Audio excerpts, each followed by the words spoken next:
Okay everyone, so I'm going to insert these two RAM in my laptop.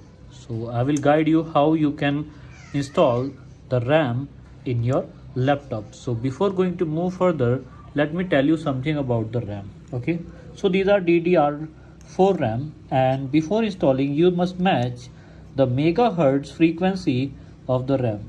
So here you can see that the megahertz frequency of the RAM is 3200. Okay, and on above it is also 3200. Okay, so 3200 megahertz frequency of both the RAM. Okay, so I'm going to install both of these RAM in my laptop. Okay, so first of all I have to unscrew the laptop. So you have to unscrew all these screws. Okay, so I already have unscrewed the laptop.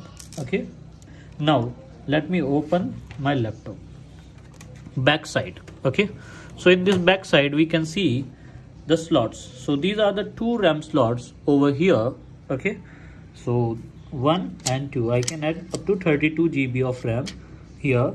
This is my portable hard drive, and here it is my NVMe SSD. Now I'm going to insert the DDR4 RAM in my system. I have two different RAM over here. So how you have to do this? So look at this slot cut over here and insert the RAM just like this. Okay, so these are two additional option for the same. These are two locks over here which support the RAM. Okay, and on the other side also I'm going to insert this RAM just like this.